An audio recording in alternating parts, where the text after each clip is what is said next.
Hey guys, welcome to episode number 20 of the Gecko Pod. We are a podcast for the gecko community where we talk about the hobby and business of breeding geckos. And our goal, as always, is to bring helpful content to everybody, to get everybody excited about their projects, about their hobby and their involvement with the community. And yeah, we hope to just keep growing as we have more of these episodes, along with everybody else that does podcast and other events that bring the community together. My name is Harry with Zero's Geckos on Instagram. AJ co-host with me, AJD Reptiles. And today we have Doug at Ridiculous Rhacs. And both of these guys are high school friends. Illinois. We probably met almost in junior high. Before junior high? Did you guys go to the same high school? Nah. No. Nope. Okay. Little ways apart. I think we lived probably 45 minutes from each other. But just met up with the same close enough to go to the same shows. That's cool. And Doug, how did you? I mean, maybe this is super obvious, but how did you come up with your name? Is there a backstory to Ridiculous Rhacs? Flows. Yeah, there's not really too much of a backstory. Okay. I was just, I don't know how long ago it was, maybe 8-10 years ago. I was just, I had a lot of geckos and figured I needed a name, more of a branding thing, and it was probably like the second or third thing I came up with, and I bounced off my girlfriend, and we both liked it, and I guess it stuck.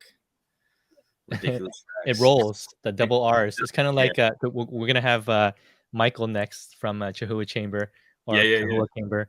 Kahua Chamber, as we call it. Chamber. But it also rolls. The double C. So is it Kahua or Chihuahua? I've always said Chihuahua. It depends on who you ask, but I think technically, is there right technically it's Kahua based on Latin. Okay. Like CH is always ka, not cha, but everybody says Chihuahua. So either word. It's kind of the just the joke we go with now is calling them Kulies and well, the Gilpins and Brian Susan are very vigilant about calling it Kahua. So yep. We're helping preach the good word of the Kulies. So evangelizing the Kulies. Oh, that's awesome. Yeah. So how did you guys, AJ and Doug, you guys have a lot of history together. How did you guys meet up? And give us a little backstory. We definitely, we probably met at like Scott Smith's All Animal Expo way back in the day. I remember when my parents lived like less than a mile from there, so I used to ride my bike there before I could drive, before I was 16. Check out the expo, buying some geckos, and AJ was there with his dad. I think he was vending at the time when I met him, so he was vending a little bit before me. A lot of the old school Illinois guys. But yeah, we were teenagers, not even in not even in high school yet. So you're going to these shows when you're like 15, 14? Yeah, it was I like 13, 12. Yeah. You guys are babies. 13 sounds about right. Yeah. Wow. Okay. But I used to ride my bike with a local friend, and we balance deli cups back on our bicycle. We used to go to the fish store, all sorts of stuff. So Doug, you have to paint the picture of what All Animal Expo is, because I feel like it is kind of like maybe not an anomaly in all ways of a reptile show, but it definitely has a different vibe. It does. And you got to give some of the quirks. Give us a little bit of the lowdown on All Animal Expo. So all love, but you can talk. Yeah. No, it's all good. We both love the expo. It goes way back. It definitely started as Lee Watson's reptile swap. Used to be in his barn in his backyard. That was a reptile show. 90% of it, I think they had sugar gliders, maybe some small mammals back in the day. But after he passed away, there was a lull for a moment, and then Scott Smith either took it over, purchased it, and he moved it to the DuPage County Fairgrounds in Wheaton. And I think that's when it became the All Animal Expo. So, which it currently is now. It's in St. Charles at the Kane County Fairgrounds. But, they have reptiles, small animals, birds, dogs, cats. You know, there's some farmers that chickens. The farm animals too. When I first saw that, I'm like, man, is this like snake food or like people buying pets? And I think it's it was a mixture. Both. Yeah. But you know, it's cool because kids in the area have, you know, the ability to go there and see a lot of stuff. It's good to have options.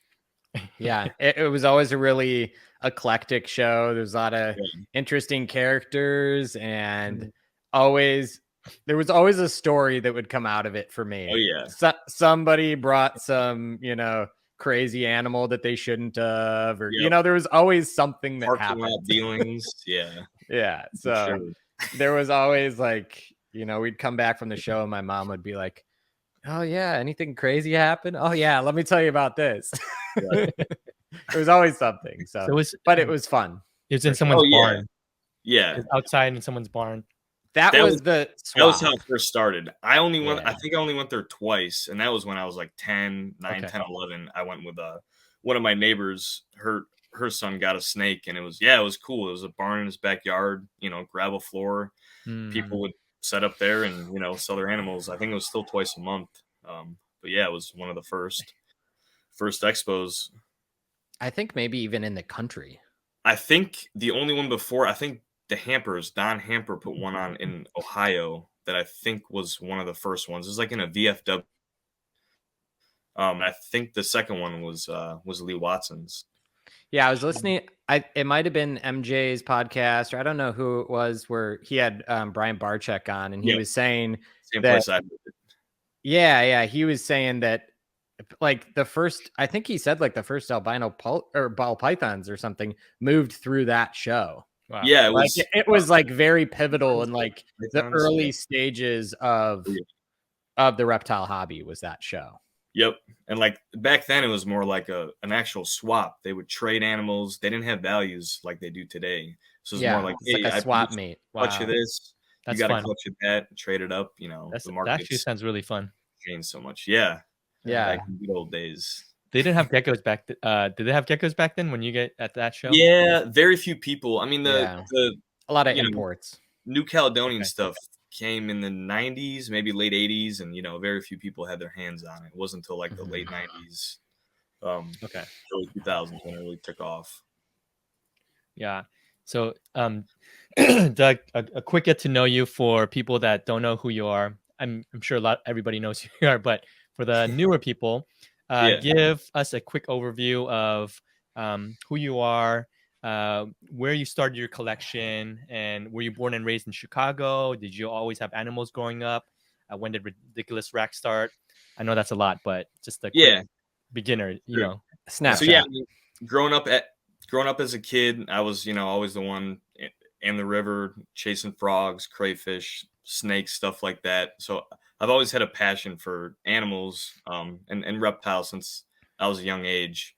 And it wasn't until I went to that Scott Smith show and saw these cresteds. Actually, I think Ariel for sure was one of the first breeders vending out of there, and Nick Esposito back when he lived in the Chicago area were what I remember the first few people that had cresteds back in the day. And I actually linked up with Ariel pretty early on, where I took care of some of his adults, hatched the babies, and he would take care of the babies. And then we kind of split it like that and would vend shows together. That was for a couple of years. So he definitely got me started in the Crested Gecko game.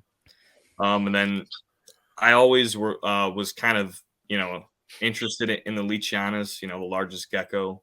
I really wanted those. And I think I got my first one in 2008, Leachianus 2009. And then I learned about all the different locales. And, you know, once you have one, you got to collect them all. At least for me, I had to have them all. So I was buying all the different locales and, you know, growing them up. I bought a lot of babies, making different pairs.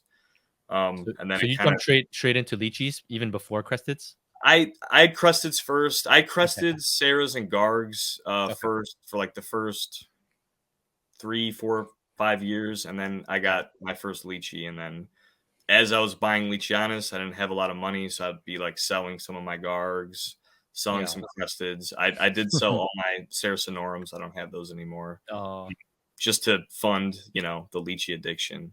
Now probably 80% of my collection is Leachie, honest. Wow. So how long have you been doing Leachies for?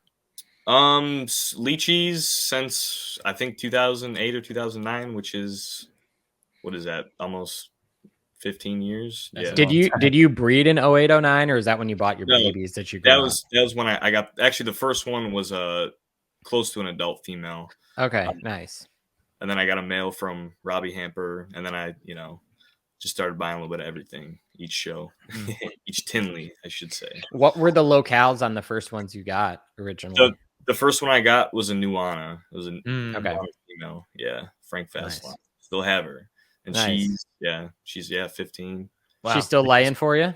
Yeah, she's actually one of my best layers. Wow, that's amazing. They're incredible animals, man. They just live forever. They do. Yeah, I swear Leachies just keep on living. It's crazy. Even the cresteds. I mean, people still have some wild caught animals from back in the 90s, maybe a little bit before. They're very long. Yeah, it's incredible. So as far as Leachies, kind of what were the first things that caught your eye from maybe like a locale standpoint? You started with the Annas. Was that intentional, or was that something that maybe you just wasn't intentional? Stumbled on? Yeah, I definitely stumbled upon that female, and I still remember she was $500, back then, and I think I had like $520 in my wallet. So that was the first one I bought. And I didn't know anything about the locales back when I started, buying them. I just wanted a Leachianus. And then as I got the first one, Bible, the book, started doing research online, and, figured out there's, a dozen or so locales, and, just started buying a baby, grow it up a little bit, see what it was, get a pair, and then, Pine Isle, Nuami, Bayonnaise, Rhas, Kanawha, and then I got most of the islands one first, and then moved down to the GTs. They're more expensive, GTs definitely have more of a barrier to entry than some of the island animals. A little bit difficult to work with, definitely more expensive to get into, but to me, definitely more impressive as far as size. What makes them harder to work with? Pairing wise, they can be a little bit more difficult than islands. Not always. I mean, I've had island animals that are the worst to pair, and I've had GTs that you just throw them together, in an enclosure, and they pair just fine. But in general, they definitely give more problems. If you take the odds of everything. Yeah, are they just more aggressive?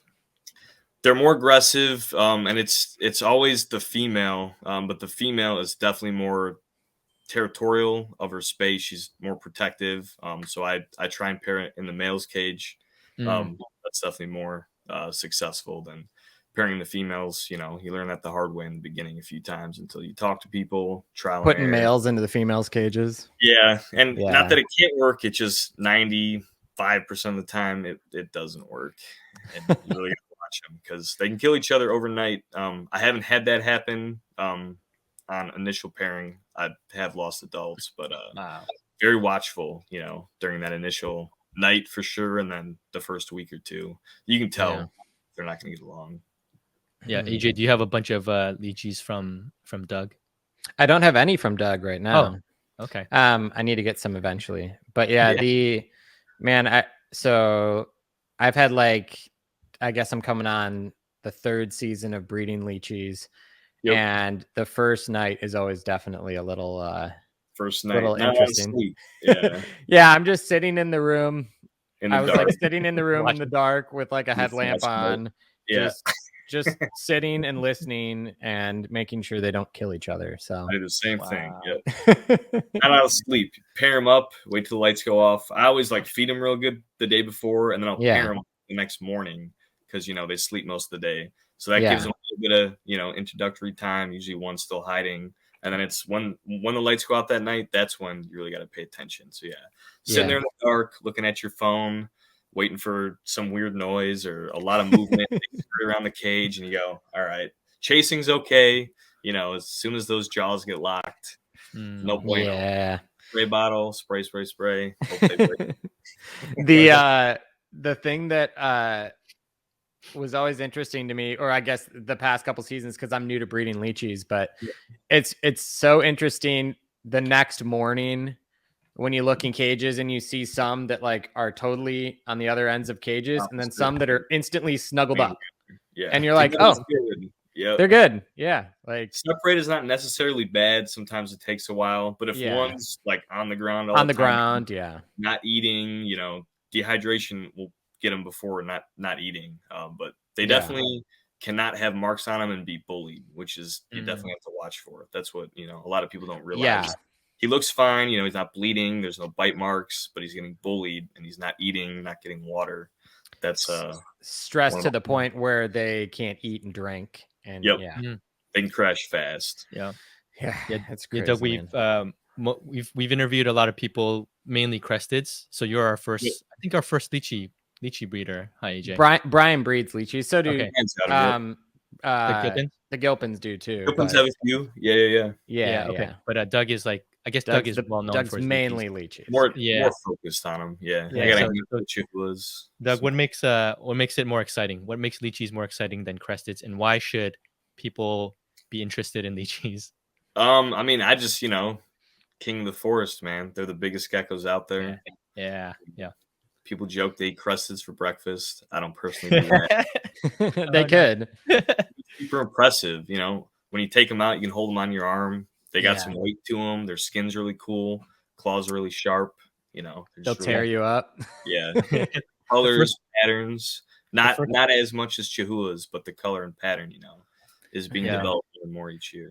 They're also they poop on the glass in the front way less than other geckos. Super fun to clean. They're the cleanliest gecko. They're the cleanest. They make sure that they poop in one spot and it's very clean. Always. Yeah. Very respectful. They never poop in their water bowls. Yeah, never. No. Water changes once a week. It's fine. Yeah, no biggie. One of my favorite pictures, and this goes way back in the day. I talked to him recently, but Andrew Gilpin has the best pictures of Leachie crab.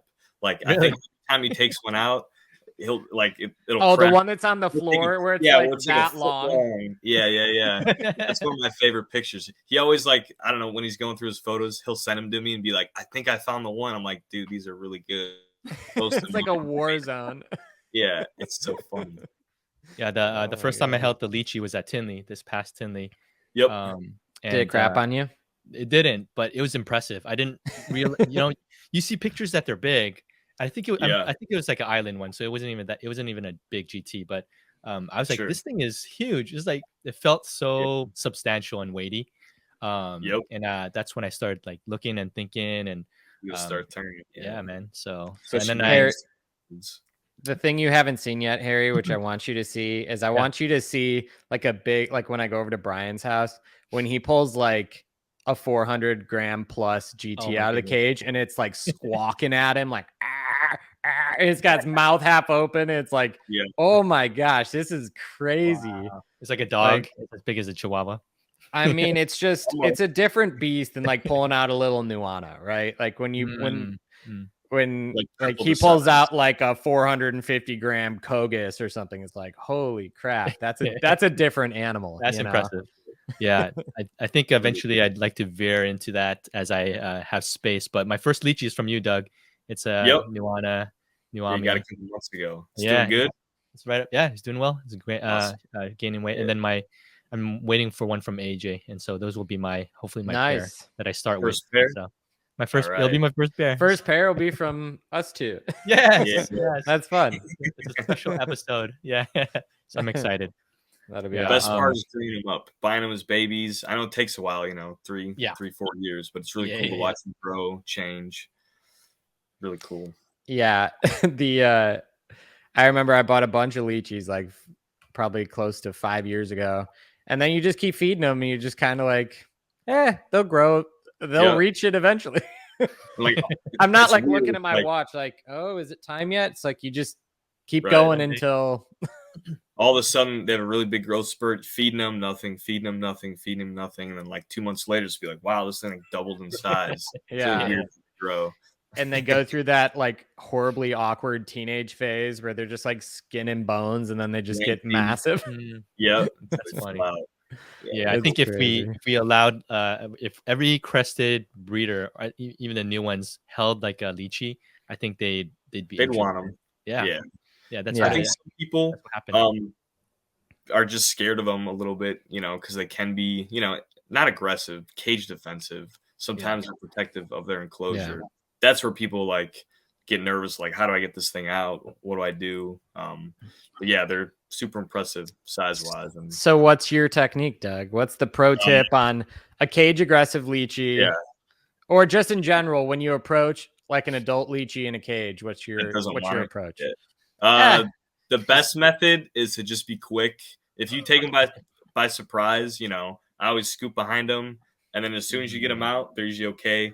If you got one that is really not having it, the paper towel roll works good. Cover their head if they can't see you, and then you scoop them, and as soon as they're out, they're fine. I've never had one that's like really bad out of the enclosure. It's just like tries to bite you on your hand. Yeah, as soon as you get them out, they're usually okay. But yeah, if you're feeding them and they're hiding in like a cork hollow and you don't know they're there, and they'll know they'll snap. Yeah, you leave the enclosure open and you're putting that food cup in, and boom, they come out. That's usually when I get bit. But it's never that bad. It's usually I'm rushing, feeding. And I know that one is not cool, but I don't care. I'm just feeding. Boom.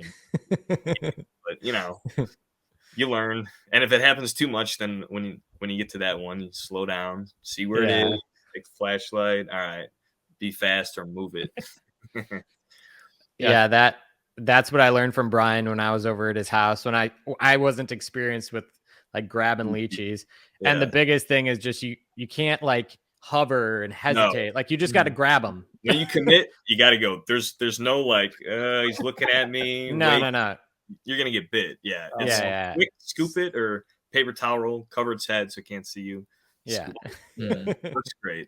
That's funny. That's awesome. Yeah. How many? What's your collection size at, Doug? Like total or just Leachies or how about like Leachie breeders? Leachie breeders. This year I paired up about 10 pairs this winter. I think right around like 70-75 pairs. So it's a lot. Okay, that's a lot. I think this is like I got almost everything I want. Like, you know, I'm at a comfortable level. You know, I don't need to add a bunch more. Yeah, AJ, how many do you have? Oh, pairs of Leachies. Yeah, 8, 10. 8. Okay, yeah, that's not small. How many crested groups or pairs? I don't know. I don't even know right now. Probably 100 females probably this year. 100. Okay, yeah. So I have maybe a little more. I have 5 female crested, so that's where it evens out. That's good. Yeah. 100 female cresteds versus 75 Leachie females. I'll produce like 5 times more animals. Yeah, I'm okay with that. Yeah, that's the pros and cons of cresteds. Right. Pros, they produce a lot. Cons, they produce a lot. Right. How many do Leachies lay on a good season?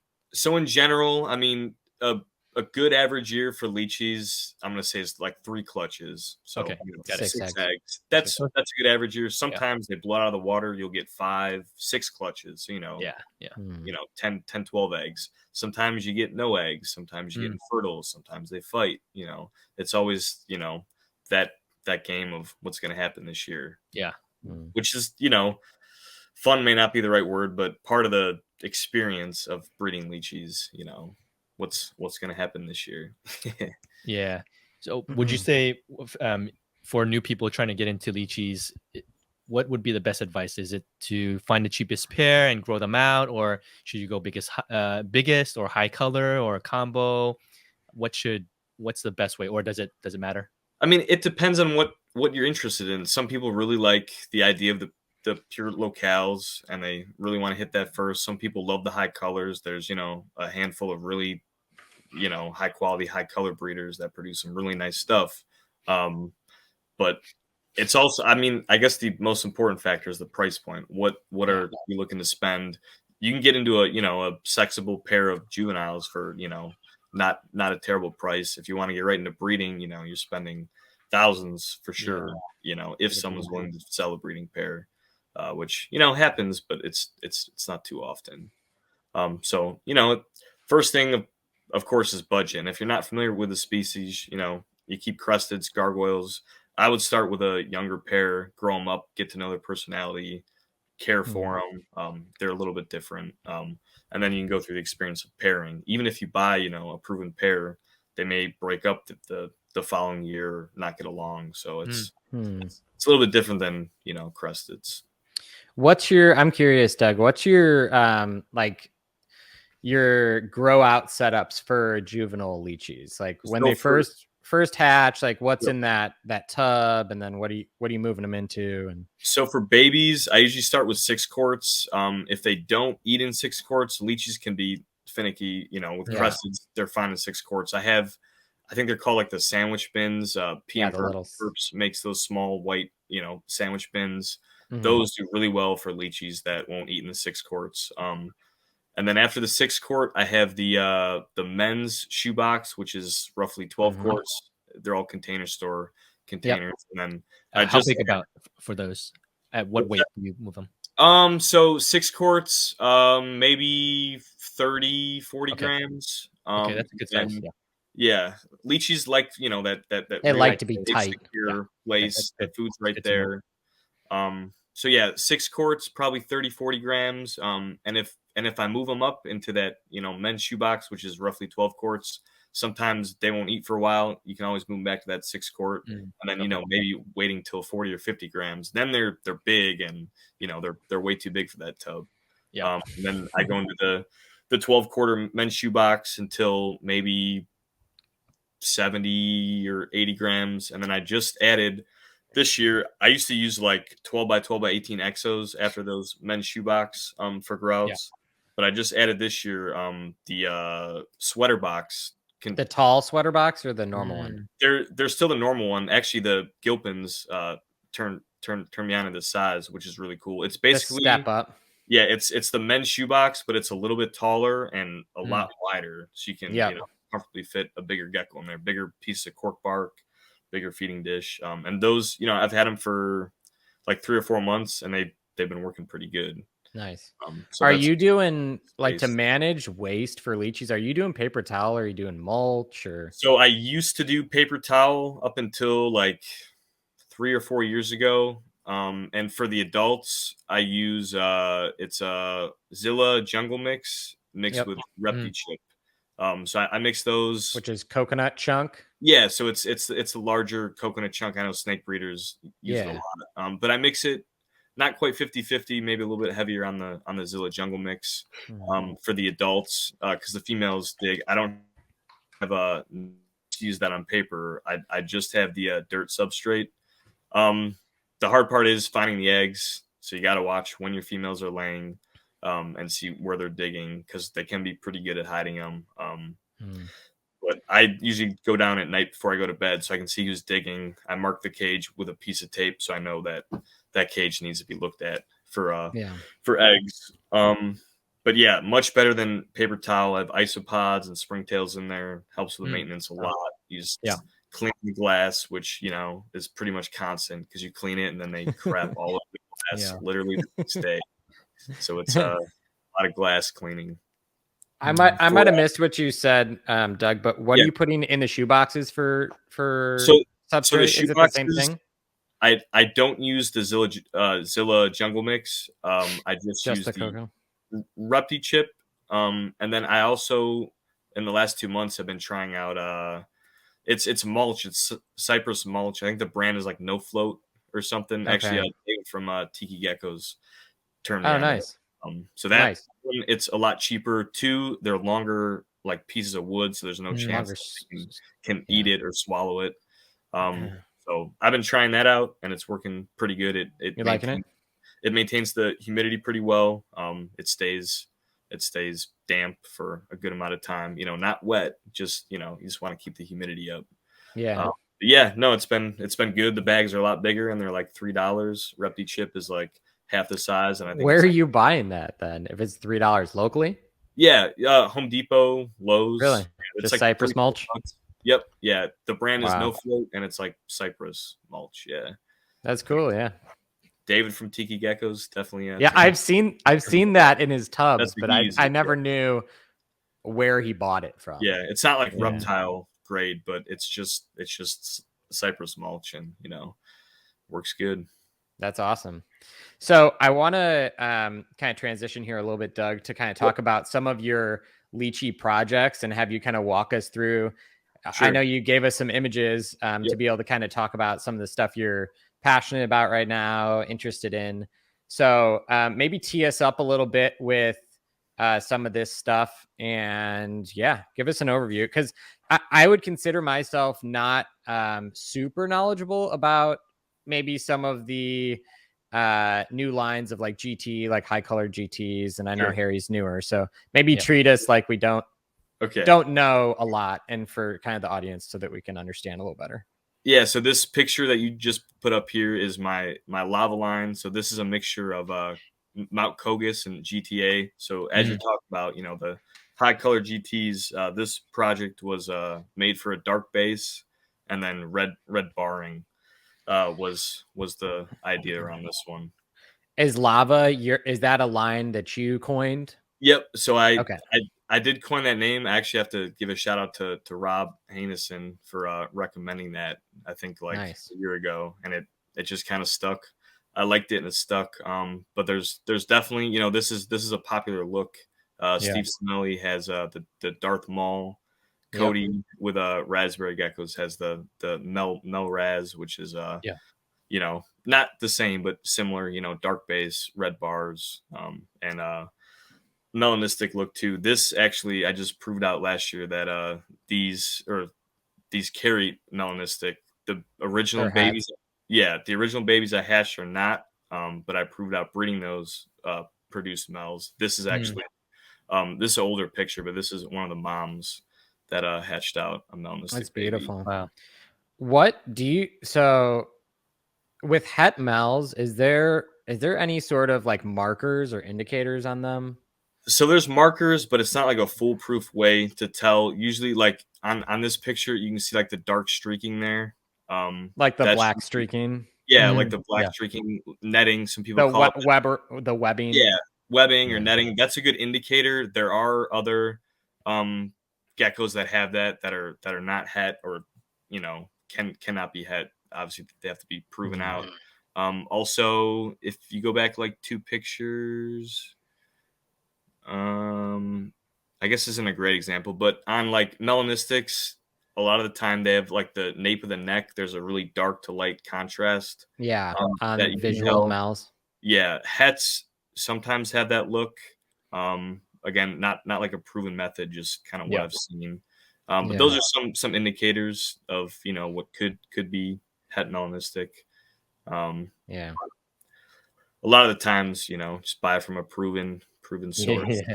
Where did the mel stuff start? Like, who produced the first visual ones? So I don't know for sure. I know Steve Simelli's had them for a long time. I think Michael Troger, he had his original pairs, and I think from those pairs came some of the first melanistics. I don't know if Philippe got some animals from him and produced melanistics first, or it might have been Steve Simelli that produced them. But they've also popped up in other pairings. I know some people in Europe that have hatched them. It was just pairing the right 2 animals that are hets that you may or may not be able to tell that started producing them. Yeah, it's like, didn't Andrew just pop one that was out of like an island pair? Yeah, so kind of cool story about that. I bought a handful of babies from Andrew like 4 or 5 years ago, and I grew them up, and I bred one of the females to. It was just a het male that I knew I had because they had similar markings, and I actually produced a male from them last year, and I shared that with Andrew. And I'm like, hey, man, from that pairing, if you remember 4 years ago, they're, some of them are het melanistic. What he probably had was like a het to het pairing, or a het to a normal pairing. So they're like 50% mels. So some are hets, some are not. You can't really tell unless you breed them, So then he switched the pairing up and hit visuals after that? I think when I told him, he had already repaired them. I don't know if the pair didn't didn't get along, or he was just switching stuff up. But I think he already had the eggs at the time when I told him, and then he hatched that one fun. like a handful of months later, and he sent me a picture and he posted. I'm like, man, that's really cool. That's so It's cool. so crazy, the contrast from the visual to normal, hatchlings.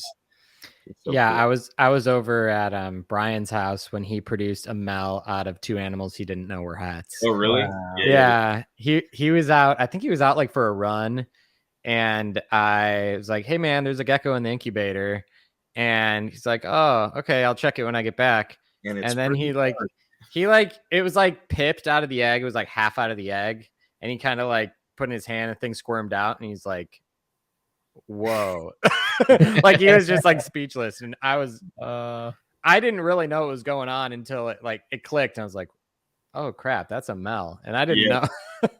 It's probably one of the coolest feelings. Hatching them is Yeah. cool. Hatching them from parents that you're not expecting. Yeah, that's really cool. Are they very common, or is it uncommon? That's why it's so I mean, and in highly general, valued? they're probably not common. Not. Okay. I mean, they're not like super rare. Some people have them, but not a lot of people have them. For sure. And there's a couple different lines that people have. They've been crossing. There's GTA melanistic now, which come from like Yate and Pointemia pairings, and then Kogus, for sure. Troger, Kogus, I think were the first males. Frito Kogus, also are around now. Those are awesome. Yep, that's one of my males. I got a lot of mine imported from Europe. I got some from Jason Chu. I got a group from actually back in the day, Elliot Rogers had a producing pair. I think that was where one of my first one came from. But yeah, they're really cool males too. Man, I love the contrast. Like when I've seen them in person, just like the contrast between their like lower lip and like, I don't know, just that like color contrast is crazy. It goes from like dark to like bright yellow under their chin. Oh, yeah. I thought that was a light, but it's the color. That's yeah. So what in your cool. experience, Doug, makes I guess we could say like the darkest mels, like is it the Kogus that are already kind of like the dark morphs, or like do any of like the Mike Conley stuff carry mel or no?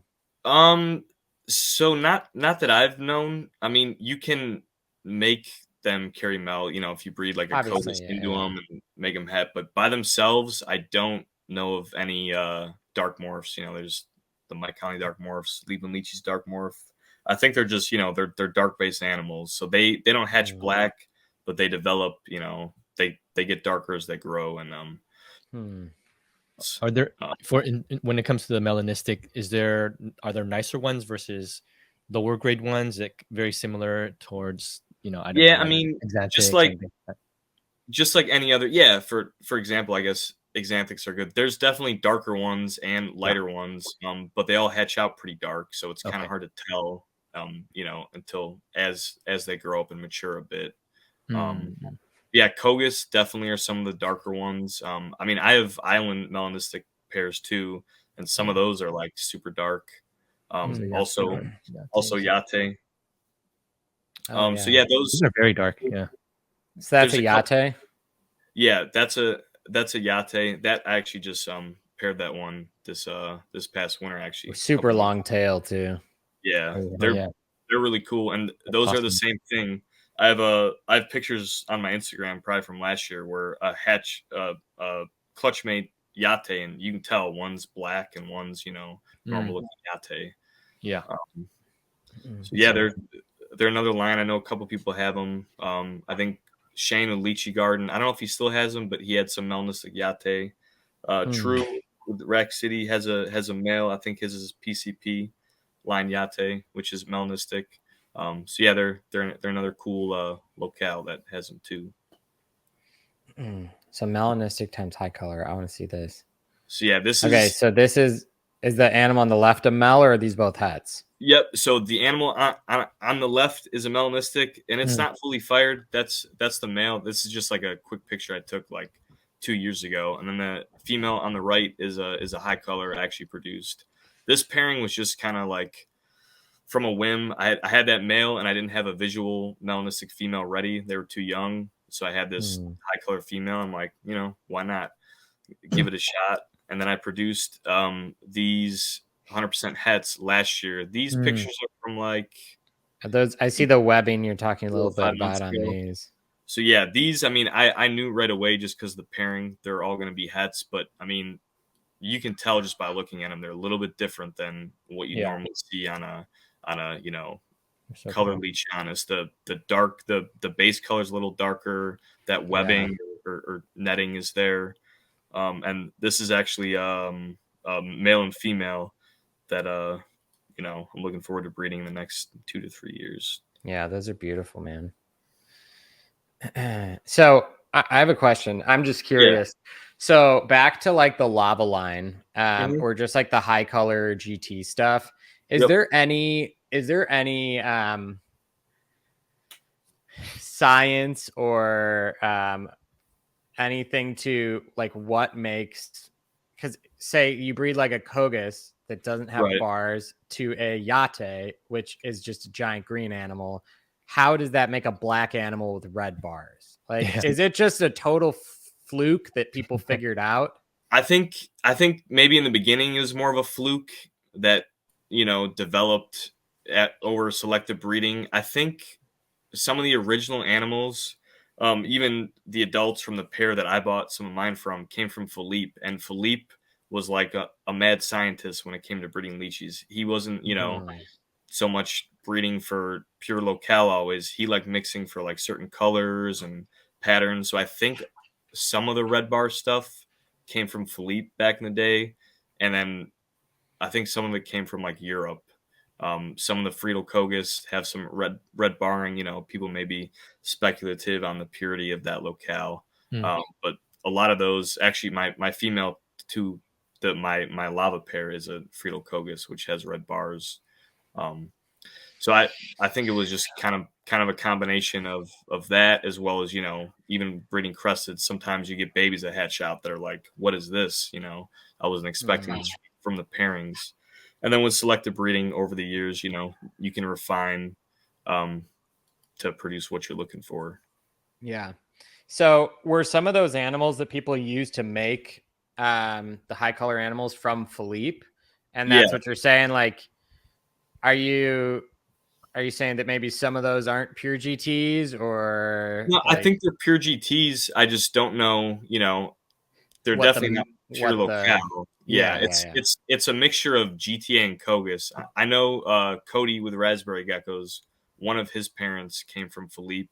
I think his pairing, and I could be wrong, but I'm pretty sure I'm right. One came from Philippe and one came from the Hampers.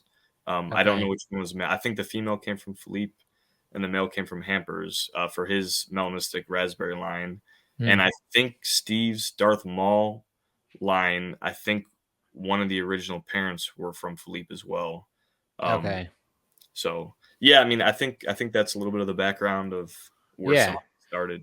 No, I was just curious because I feel like some of it, to me, I look like at some of these pairs and I'm just like, how did that make that? It just doesn't add up to me.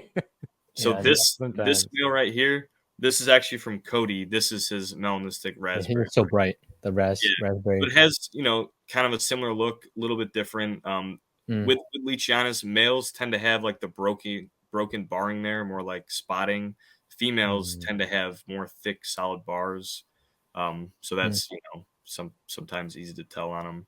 But yeah, I got 2 babies from him 3 or 4 years ago, and they both ended up being male, which worked out well because I produced a lot of females from my lava line and purchased some others. So I got some cool pairings going on with them. And awesome. Real quick, that white rack right there, that's that shoebox bin. The sandwich box. Yep, for like really finicky babies that don't eat baby. I have a couple racks of that, and I have a love-hate relationship with it. Yep, same. I don't love it, but man, it works.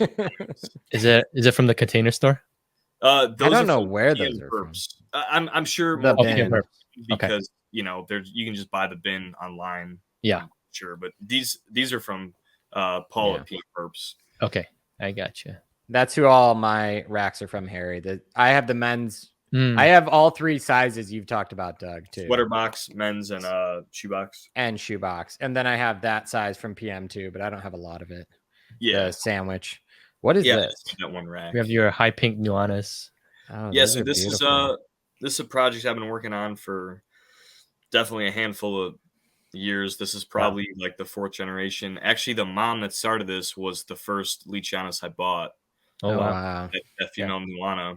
And then I got a high, or a, not this high pink, but a nice pink male from Derek Wong, Shoebox Reptiles. Also Frank Fastline. And I put those 2 together, produced some nice babies. I have like 4 pairs of Nuana, 4 or 5 now, and I've just been kind of playing with it, buying different females with this male, and this is a pair I just paired this winter. That's the male right there, and then the slide before back is the female. That's the male again. Okay. That's the female. Yeah. Okay. Yeah. She's not completely fired up there. Yeah. But male is definitely a little more impressive, but she almost has like a purple look to her when she's fired down. It's more pink when she's fired up. Doug, do you do any like that. Like, that's the male, that's the female down low. Okay. Do you ever breed Leachies not in just like single pairs? Do you move males around ever? So I do some male swapping. I don't like to, but I have done it and do it this year too. You really got to watch because, man, those females can be aggressive. I mean, males can be aggressive too sometimes. Yeah. Let's mostly the females. But yeah, if you have a really killer male, like I know a lot of people do cresteds that you want to spread his genes around, you can flop the males around. But it really just depends on, the personality of the females you're pairing up with. You can tell, right away if they're going to get along or not. But yeah, I do some swapping of males around. Okay. Definitely don't recommend it to the novice if you're just starting breeding Leachie. Don't buy 1 male and 4 females and think you're going to just toss them in the cage. Just throw them all in one big cage, right? No. Yeah. No. Probably have a bad outcome. But is it possible? Yes. But definitely don't start with flopping males around. Yeah. Okay, that's a good tip. I didn't know that is for the professional, not for the new person. Yeah. Definitely need at least a season or 2 under your belt so you can understand it's all about body language. You can tell almost right away, when they arch their back and getting that, like, not S posture, but you can tell when they're not happy with each other, and usually the outcome is not great. Yeah. So in general, you should have 1-to-1s. Yes. Yeah. Pairs work best with Leachianis. Okay, gotcha. That's a good What tip. was I know I think we're going to talk a little bit more about just kind of the future of your Leachie stuff. Is there anything else here we want to talk about, Harry or Doug, that you? Oh, that's cool too. Yeah. So this is actually Adam Lieberman production. He has a couple different lines of melanistic. This is a melanistic animal, just super fired down. I thought it looked really cool in the lighting, how it's all like yellowy. Yeah, that's super cool. So I snapped some pictures of that one. This one looks different. What's a giant line? They're bigger than usual? Or? I don't know. Adam's kind of also like a mad scientist with his Leachies because he's like one of the high color kings. Him and True and Steve has nice stuff too. But he has some melanistic stuff that I don't know. Like, so he calls it like giant line melanistic. I know it's GT, probably a lot of Yate influence. Probably not a lot of Kogus because you don't see barring there. But yeah, they're big. I mean, this one's I think 350 grams or somewhere around there. It's not full grown yet. But yeah, I bought a couple babies from him, grew them up, and then this is one. And there's just a couple more pictures you sent us that I want to look at. But what's this LLDM and Yate? What is that? So LLDM, that's Steve Simelli's line. That's Leapin' Leachie's Dark Morph. Oh, I see. And then Yambe Cross is what it's called now. Because these are super dark. Yeah. Yeah, those are really nice. That's actually a pair I bought as adults. That I was really happy to get.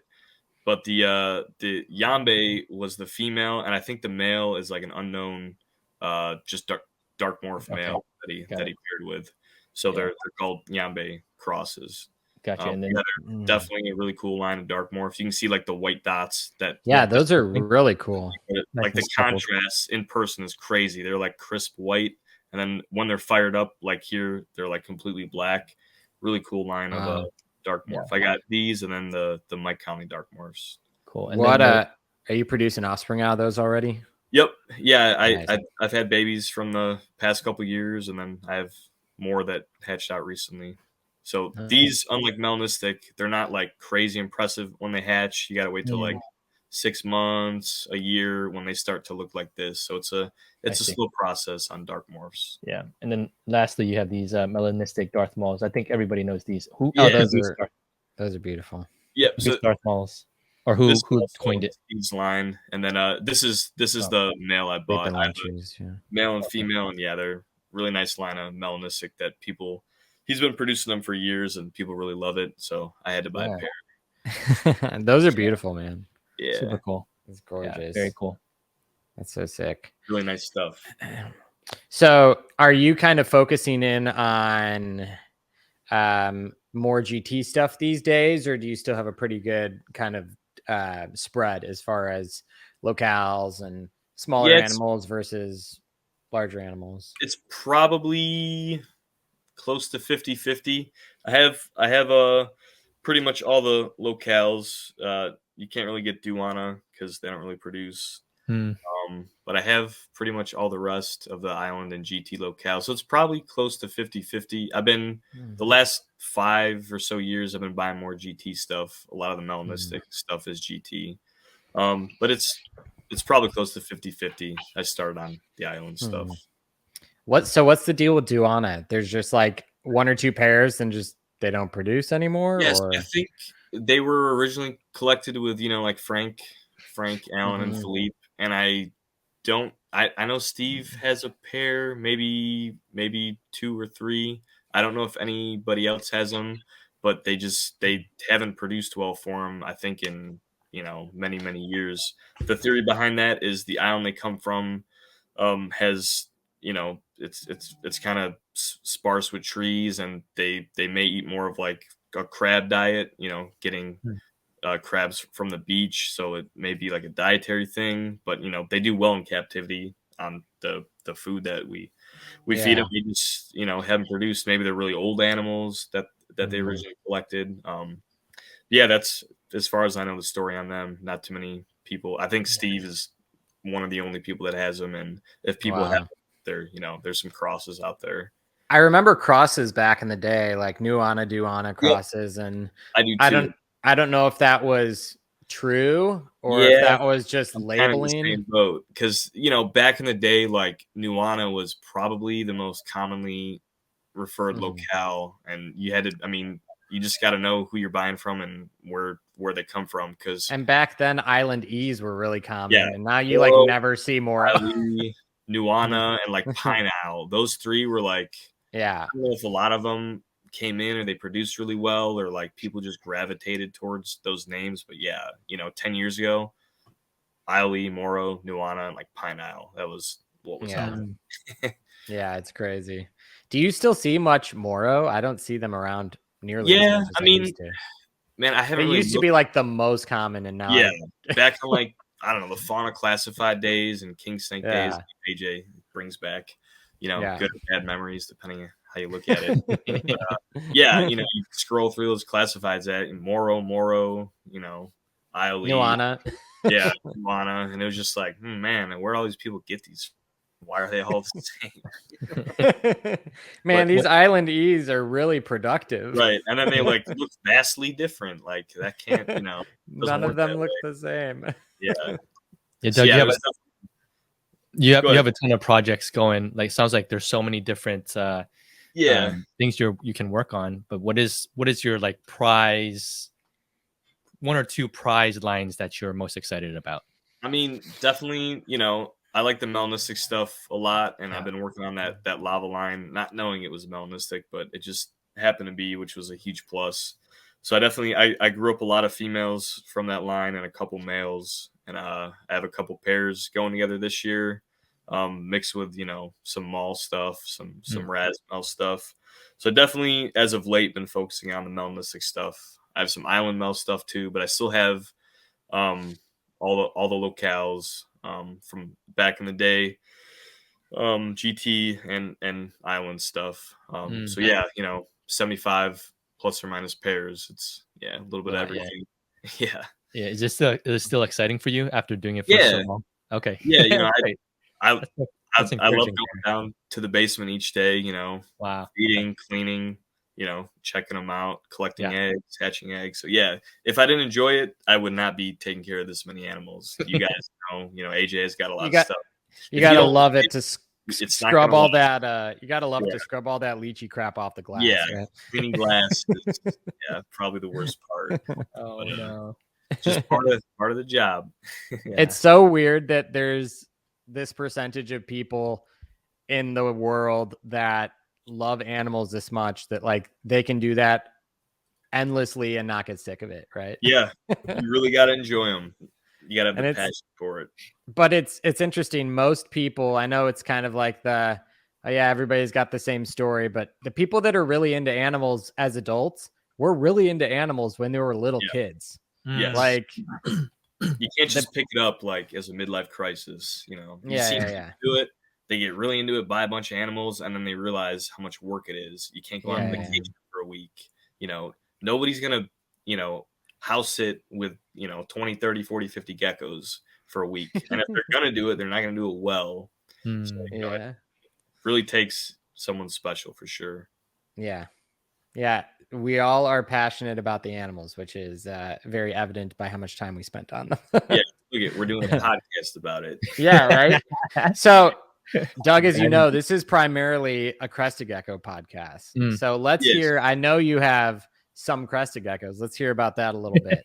And I guess I'll rewind back to early days when you were taking care of Ariel's animals and breeding those. Was there anything that was maybe kind of like a standout morph that you really liked back then, or maybe projects that emerged from that where you're like, oh, I really want to keep these? Or so I know you pivoted to Leachies pretty quick. So I pivoted so early back then. Like the exciting project was like 100% pinstripe. Like back in the day, like people sold like, it went down to like 50% pinstripe, 80% pinstripe. Nowadays, it's like nobody discusses it's full stuff. Or it's not. Yeah, it's, so back then, like the cool thing to me, I was young and it was new, but it was like a full pinstripe. And I think I pivoted so fast off of them that I never got into like tricolors, or I know high white is really, really popular now. The cresteds nowadays are like way cooler than what they were 10, 15, 20 years ago. Yeah. And they're changing all the time. I mean, so you've got, you had mentioned that you have cappuccinos, right? And you're breeding Frapps. Yep. So this is one of your pairs doing that. Yep. So that is a lily white male there on the bottom, and then that's my cappuccino female. I did buy a pair, a young pair from Don in Korea. Back when they first came out. What was that? It was like April of 21. Yep. Right. Probably. Yeah. Time goes by so fast. So yeah, I bought a young pair back when they first came out, and then had them exported over here and grew them up. I've always liked the melanistic stuff. Cappuccinos have like more of that melanin. They're darker crested. So that was kind of my jump back into cresteds. I didn't have any for like probably close to 8 years. Oh wow! I sold them all off when I got deeper into Leachies. So the caps brought you back in with its melanistic tone, dark tones. Probably not the best decision, but I saw those super cap.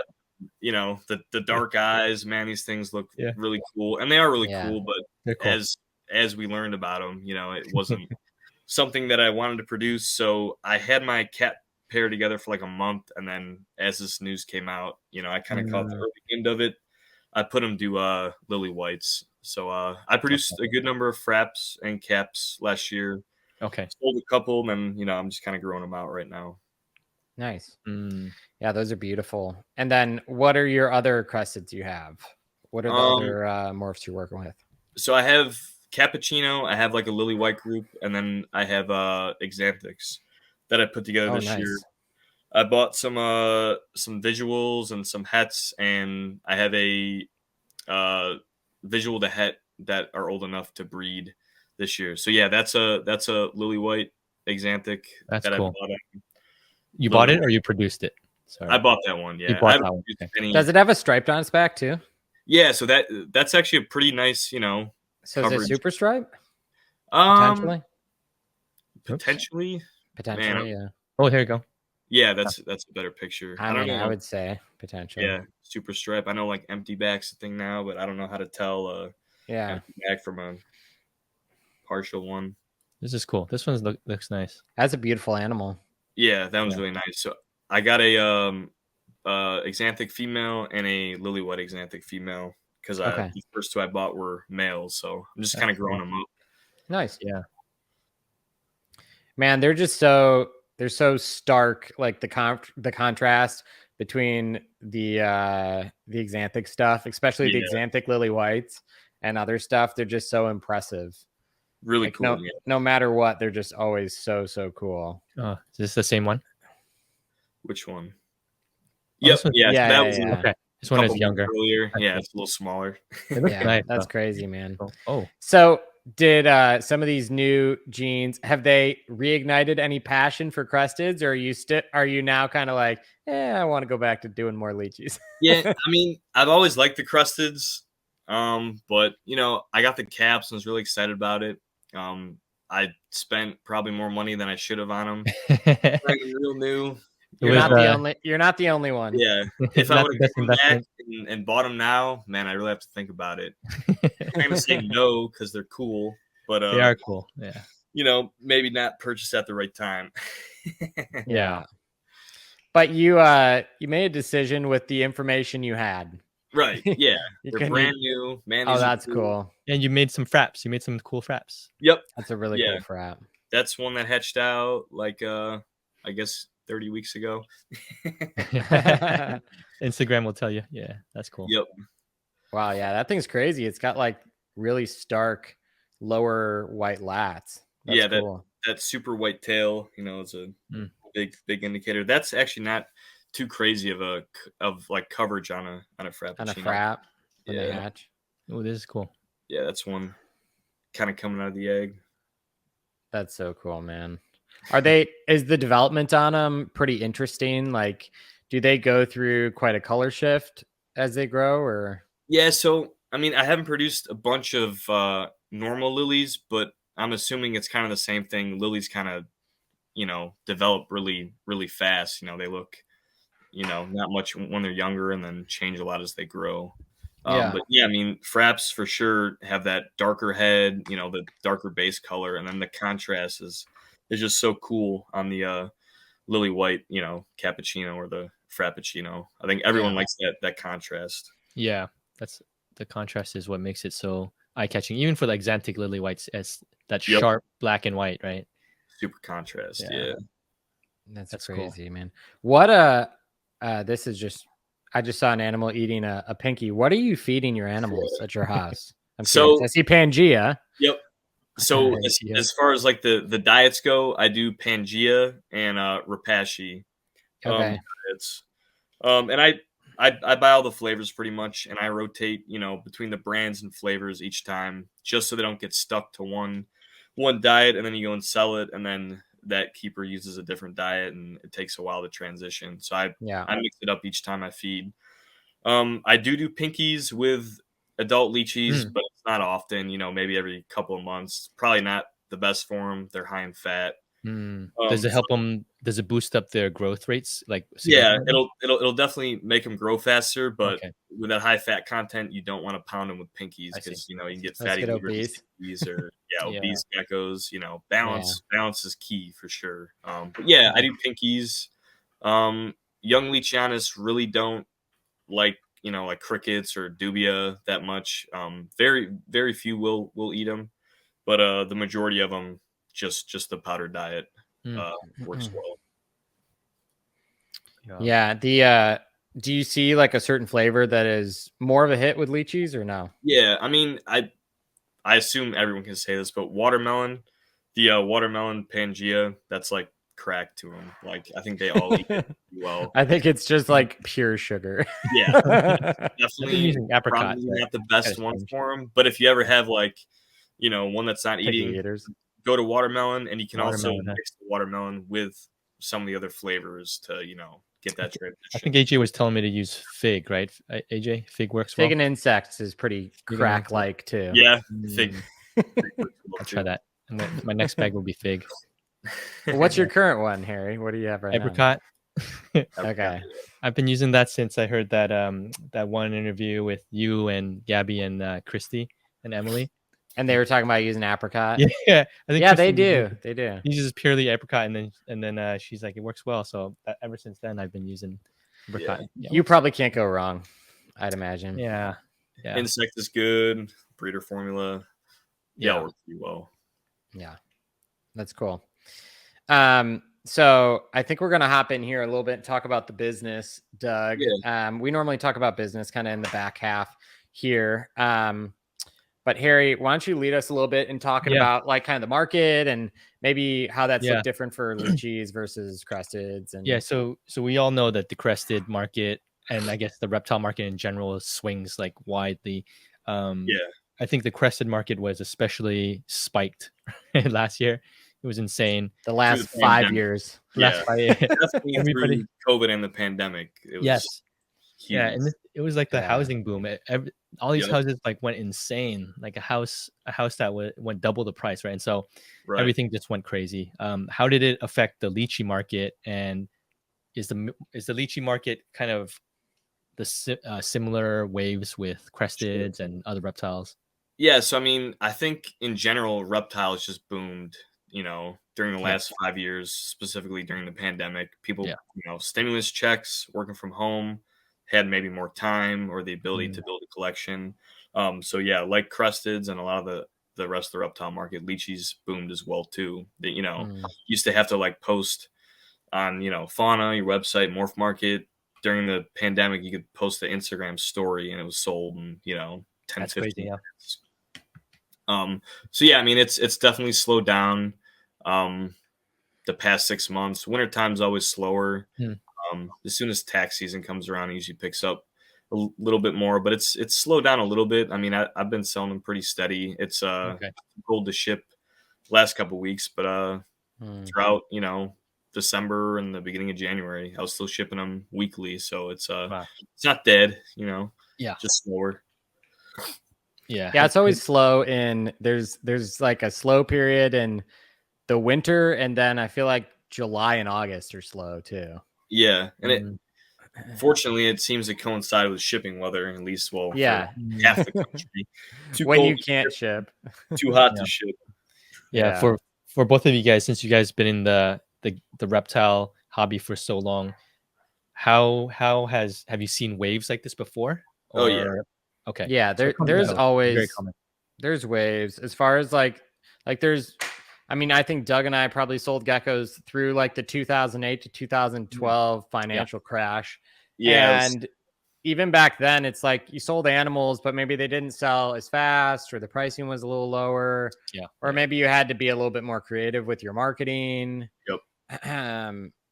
But the reality is, like each year, I've said to my wife and to my dad and other people, it's like, it's amazing. Each year, I somehow sell all of them. It's like I eventually sell them all, and sometimes you look, it takes more time, a little more work, a little more strategy. Like you said, but you always sell. I was telling Harry this the other day. I'm like, and I'm sure you probably feel the same way, Doug, but it's like, you have to kind of like fill the racks, and the racks need to be full when you're starting to like fill the incubators. Yeah. And then you're like, I have to sell before they hatch. That is the same cycle. Yeah. But it's kind of essential, or like to be able to have supply most of the year so if somebody reaches out to you, I never want to have like a 4-month stint where I say I have nothing available. Yeah. No. I always want to have stuff available, but you don't want to be like holding animals for more than you want, Right. Because it takes time. For a crested gecko, you probably don't want to have a crested gecko for sale longer than a year, you know. Right. 6 months, year. Yeah. How often do you guys have to not dump prices, but discount or lower prices in order to make those sales? Is it pretty often or? I mean, it just depends on, I guess time of year and inventory. If I want to move more animals, I'll knock the price down. But I mean, the past, like AJ said, 5 years have been so good. Yeah. It's just everything's just been like post sell. It's been like, man, I don't want to sell this yet. Yeah. Don't post. Somebody asks, all right, I'll sell it. Okay. And then I think another way, Harry, like I don't know if you do this at all, Doug, but like I think it's pretty powerful to be able to do like I don't know, like somebody buys one animal and it's like you could kind of just be like, are you looking for anything else? Oh yeah, I'll sell you this other animal at half price or whatever. You can do some kind of like sweeten the deal thing. Oh, yeah, some like sweeten the deal stuff to be able to like move animals that maybe are you have a lot of or whatever it is. I mean, people have to remember while you're a gecko person, you also have to sell things and you also have to like market and be a business person. So there's still business side to it. Yeah. I think some people forget it or they don't want it to be true, but in order to, and you could be, I mean, I was a hobbyist for a long time. I always had a business, but it wasn't like my livelihood. And I feel like you have a lot more flexibility on kind of your approach to business when you're in that point. But Doug, you're full-time, right? Yeah. So I still have a full-time job. Oh, wow. It's been like eight months ago. I knocked it down to 4 days a week. So it's still considered full-time, but I do have Fridays off, which helps a lot with like care and maintenance of the geckos, that extra day. But yeah, I still work 32 hours a week. Crazy. Do you sleep? Like, how do you have what is going on? So it's a lot of like he's got an IV of Red Bull running through him right now. Wow. I'm so impressed right now. Yeah, it's like, full-time job is from like 8 a.m. to 5 p.m. Wow. I get home, eat something, and then it depends on the day. Sometimes, it's 2-3 hours of work. Sometimes it's, 30 minutes. Sometimes it's longer. It just depends on, eggs are hatching. Okay. Egg collecting, feeding, cleaning, shipping day. If it's a shipping day, I got to go to FedEx. Shipping day is rough. Yeah, especially after it's a long day. I got to make the hub by like 6:30. Since it used to be 8 or 8:30, and then when COVID hit, they knocked down to 6:30. So I used to have time to like, all right, pack this up, print the label. Now I have to have the label ready, boxes made, cup ready. I get home the day before. Yeah. It used to be like a fun process. Now it's like rush, FedEx. And then, home and oh man, what happens when you have kids, man? Yeah, not there yet. So I don't make any bad decisions on. You have to give up one of those jobs, right? Yeah, and that's I'm not gonna say that hasn't been a goal. Eventually, I know it'd be awesome to do geckos full time. I'd be done with my day by 5 p.m. All the cleaning, feeding, shipping's done. I can enjoy time, with my wife, friends, and stuff now. But it's obviously it's cool to have a steady income, insurance benefits at work. It's really hard to drop that. As cool as it would be, you're kind of on like, making that decision. I guess I'm not there yet, but just think of it where you can ramp up like 50%, and then they'll cover plenty of your of your insurance and whatnot. But then you'll live your entire life in your basement, like that's like you, AJ. You're just always in the basement. What time is it?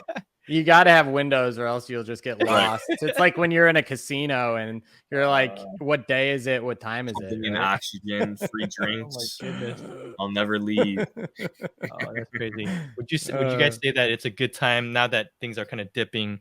Should we wait a little bit longer to pick up animals, or is it a good time now to pick up animals? I think now's a good time to buy. I think now's a really good time to buy. As this market has kind of lulled in the last 6 months, after I think Black Friday was like the tail end of like maybe a big buying spree. Now's probably a good time to buy. I've been giving out some deals with people, especially people buying multiple. As AJ said, we're actually filling up. Eggs are gonna start being laid in the next 2-3 months, so now's a good time to sell, and probably a good time to buy. Yeah. Yeah. I mean, I'm still Harry, like you and I, we're still buying animals. We're still, Oh, yeah. Like we're always casually looking. Yeah. Yeah.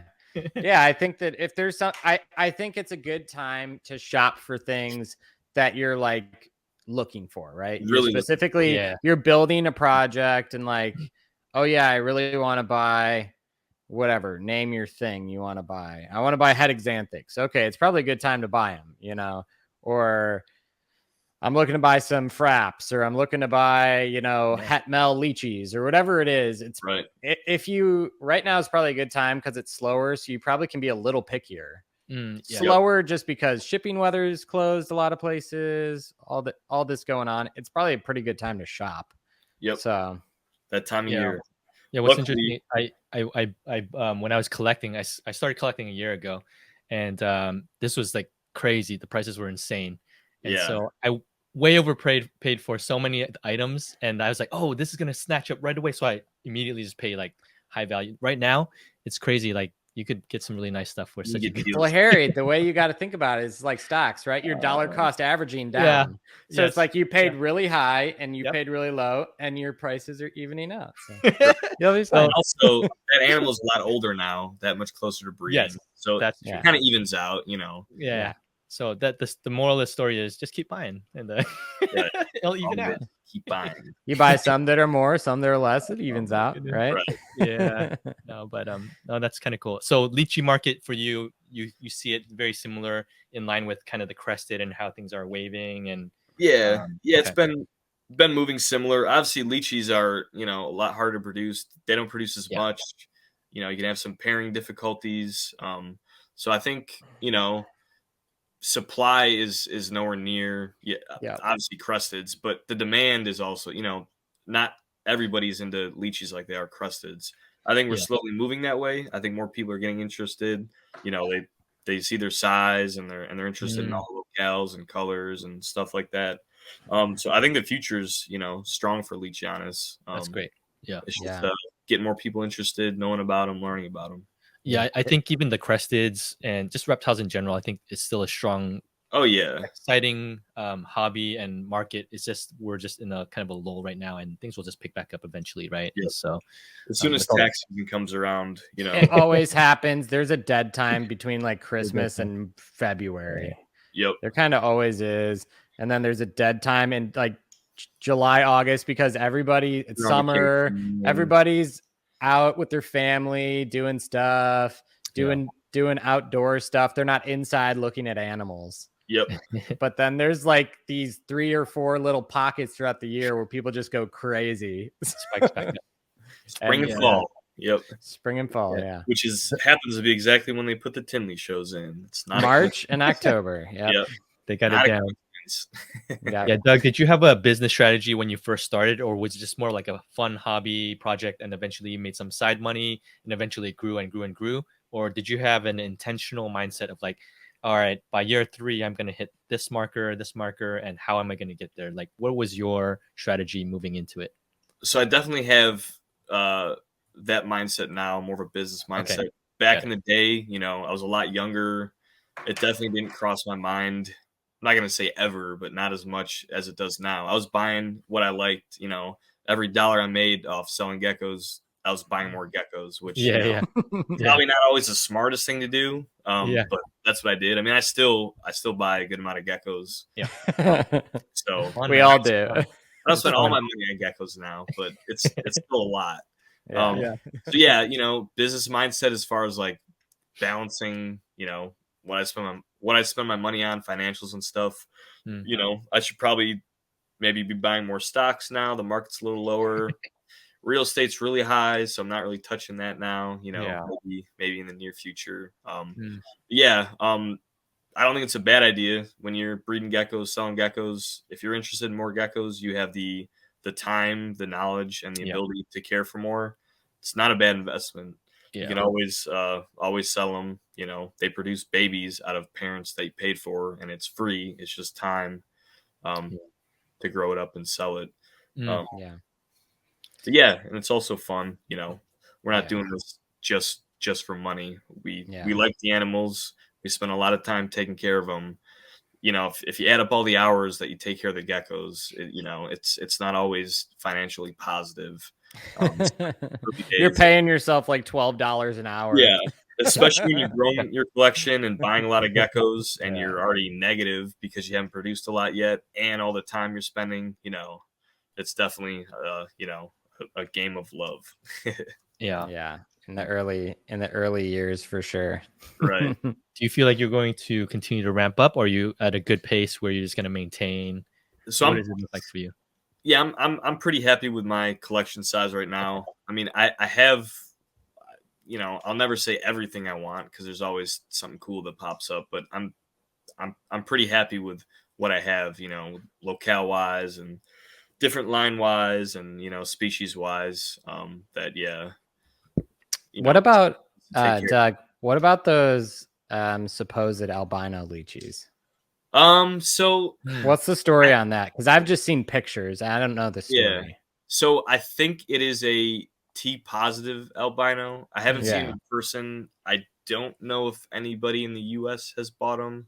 I know Harquito Reptile in Spain is the guy or the company that produced them, and they've been around for I think 3 or 4, maybe 5 years is when he first hatched them. So they definitely have a different look to them. They're not like T negative albinos are like bright yellow, pink, super obvious. Yeah. These have a lighter base color. And he does like the flashlight trick where, you know, you turn the lights off, put a flashlight under their chin, and their pupils are red, which is different from normal. But like in normal light, it's not like a bright pink pupil. So the theory is it's a T plus albino, but I don't think there's enough people like working with them that, you know, has gotten the general public into like super convinced that that's what it is, you know. Are they pricey?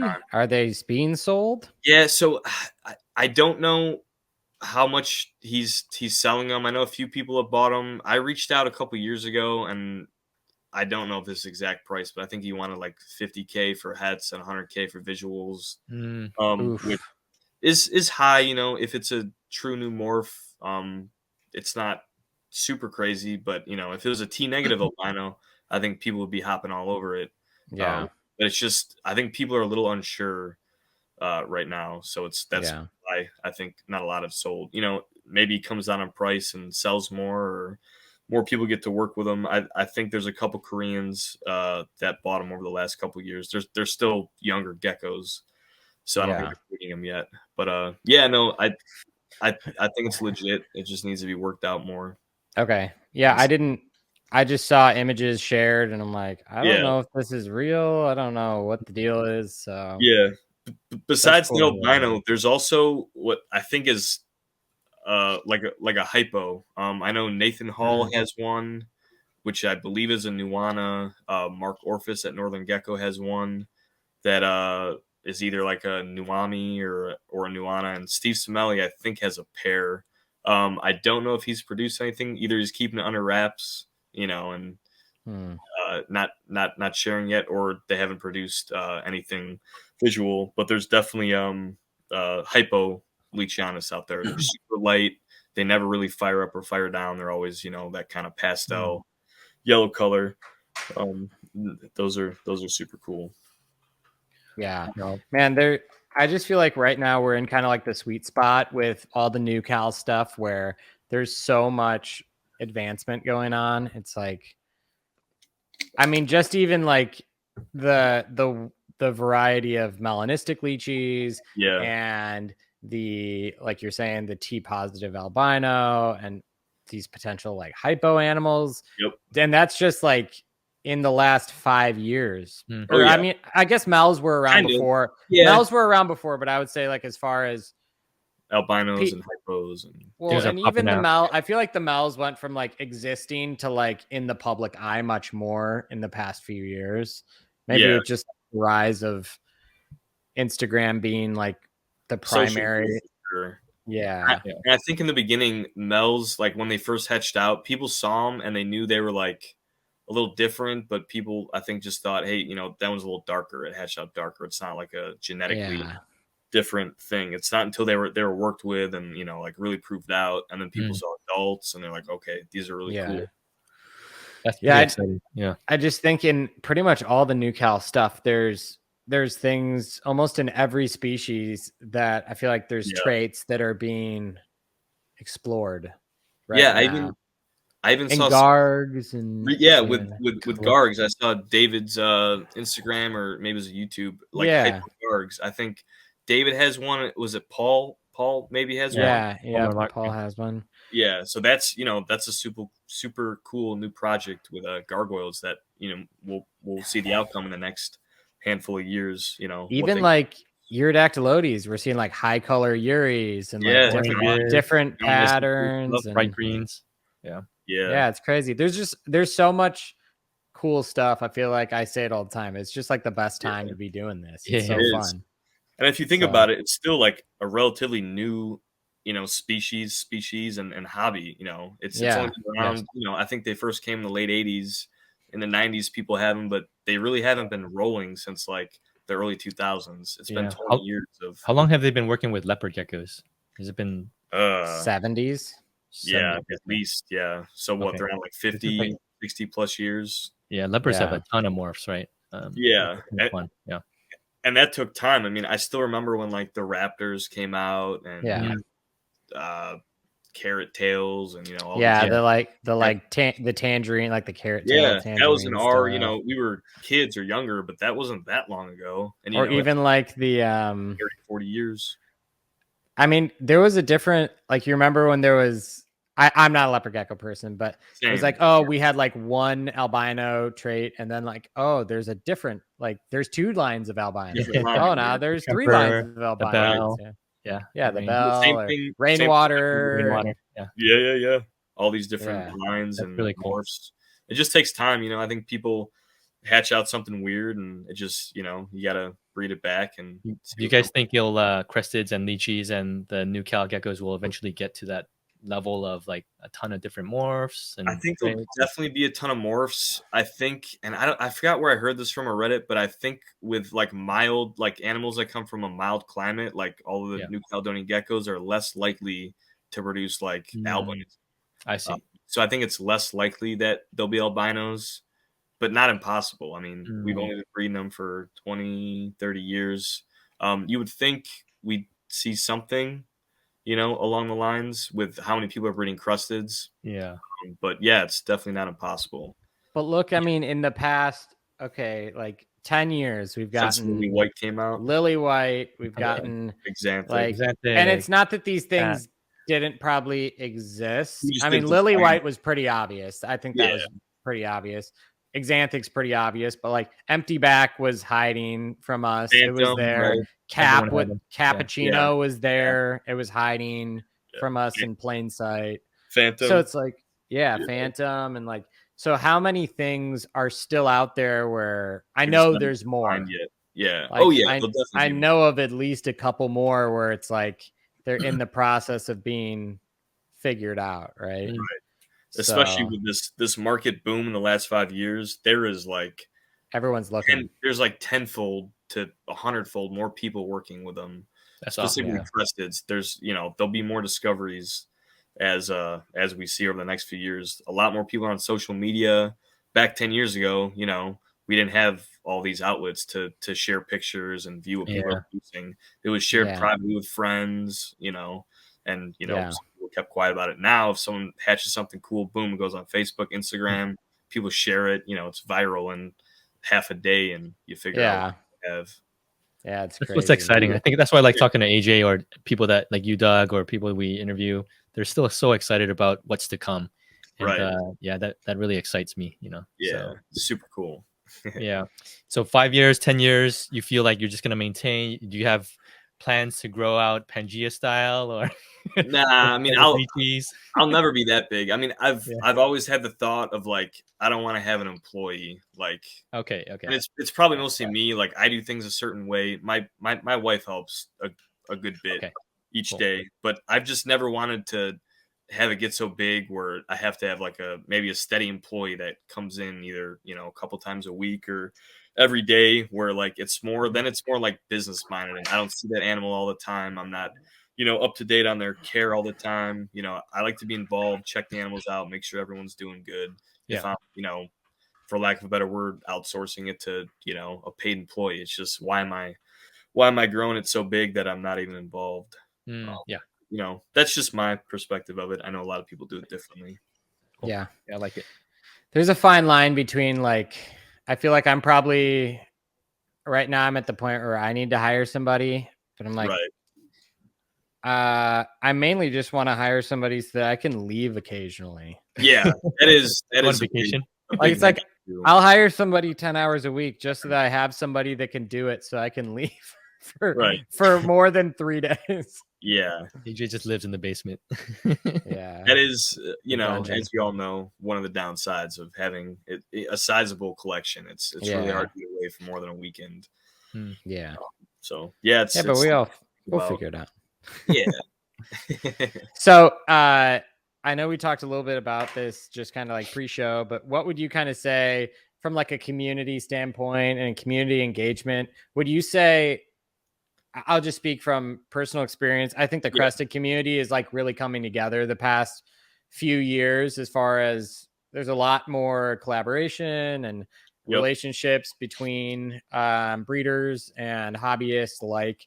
Do you feel like the Leachie hobby is more collaborative and maybe relational than it's historically been, or is it kind of the same? Yeah, I mean, I would say it's more collaborative. I talk to a lot of the breeders, a lot of the bigger breeders. We see each other at shows, go out and have dinner, talk all the time. So, it's definitely more so than it has been in the past. I think in the past, there was less people working with them. Also less social media. So you didn't see people, post these pictures. Oh man, that's really cool. Where'd you get that from? What are you working with? So I think just as the internet and social media has grown, it's brought people together. They talk about their projects, share pictures, meet up at shows, stuff like that. So I think it's definitely gotten more together. Who's cooler, the Crested community or the Leachie community? So I don't know, I know some people in the Crest community, but I don't know everyone like you guys know. I know local guys. I feel like Cresteds are much more toxic right now. Yeah. I keep up with the posts. I've seen a lot of, we don't need to go over it, but I've seen a lot of the recent drama. Oh my gosh. We always talk about like, can you go more than like 2 days without there being some headline, right? No. It literally, you can't go more than like 2 days without something happening. Yeah, it's okay. I think it keeps things interesting. If nobody got in little online spats, it'd be a lot less entertaining. That's true. That's true. I guess come a year from now, no one's gonna remember what they're talking about anyway. So I think it's like we're all like like high school friends that like bicker sometimes, and at the end of the day, it's all love, So it's all right. Yeah. At the end of the day, we're all here for the animals. So let's make it about that. And just laugh at the drama, It's all good. Yeah. What shows do you have coming up, Doug? What's going on as far as like maybe shows you're doing? Do you have any like social media stuff coming up? Any other podcasts? And when are you coming out to the West Coast shows? So we got to combine forces, Doug, and go west. I know. I was talking to Kevin Moody, and we were talking about going to Pomona, and we both kind of flaked on it. I had some stuff going on in my house. He had some like car stuff. I do want to get out to West Coast shows. Dude, there are no Leachies out here. Like no. It's you and Philippe, dude. Yeah, you'll kill it. Bring your Leachies over here. You'll kill it. It's just the logistics of it. Either you got to drive out there with play cases or ship them, and then go meet them up and deli cups, man. Just deli cup them. It's it's bring the fish net and the deli cup. You'll be fine. Right. I say stress on the animals, but it's definitely more stress on me. For show. I always hit the Tinley Parks. I'll be at the Tinley Park in March. Yeah. I've been March and October. I had been at the summer one was at June in Schaumburg. I am a little busier in the summer, so I don't know if I'm gonna hit that one this year. It's kind of up in the air, but I definitely always do March and October. October being obviously the biggest and the baddest, and March is grown every year. It's almost as big as October. It's a lot closer to October than it has been previously. Yeah, Tinley Park is fun. I know a lot of the breeders fly in. I know Harry was there last year. It's more of like it's a party and a show all in one, which makes it fun for everybody. I didn't know you back then, and so I didn't get to say hi. Yeah. But I'm like post that we started chatting, and Right. so I apologize for not saying hi to you. No, it's Harry, awesome. think about how many more friends you have now after 20 episodes of the podcast. Right. You're gonna go to the next Tinley, and it's gonna Say be hi to like everybody. a Are giant you going party in for March, you. Harry? Are you going in No, I March? won't be in March. I'm saving October. my plane ticket to for Flora Fauna, so that was Okay. my ticket out, and then Very probably Tinley in October. I haven't planned it out yet, but probably Hit the good one. Yeah. yeah. Are you going to Flora Fauna, by the way, Doug? Or... I don't think so. I want to go. It's just like timing, and do I bring animals? Do I not? I might fly in. I don't know. I'm still. Okay. You should just fly in and hang out, man. It's gonna be so awesome. That would be Doug. because I love what Gabby puts on. It sounds super fun. I know last year was a big hit, and it's a lot of gecko breeders, so that makes it super fun. And I know they're adding in some other breeders too, plant guys. Yeah. And I mean, this year I can just say I probably, based on like ticket sales and vendors and everything, it's gonna be. It's gonna be for not in vendors, but in attendance. I would imagine it probably 5 times, if not more. Good, wow. I hope last year was like the pilot year, so it was kind of like we asked people to take a risk on it, and this year it's like, man, it's going crazy. So Doug, did you go last year? Exciting. I did not go last year, no. And I do want to go, but man, it's like getting out to New York. Do I ship geckos? Do I drive? Do I not bring geckos? It's always just hop in the car with Kevin. He's going. Is he? Yeah. I mean, carpool. Yeah. I'll take you. Yeah, just drive up to Crystal Lake, hop in the car, and go. Right. That's true. That'd be good, man. Kevin Moody, shout out. Yeah. Fireside Geckos. That's right. We'll catch you though, Doug. I'll catch you eventually. If not, at the beginning of the year, the latter half, hopefully at Tinley. Yeah, October Tinley. Yeah. So as we kind of like close out, we always ask advice for new breeders, and you specifically.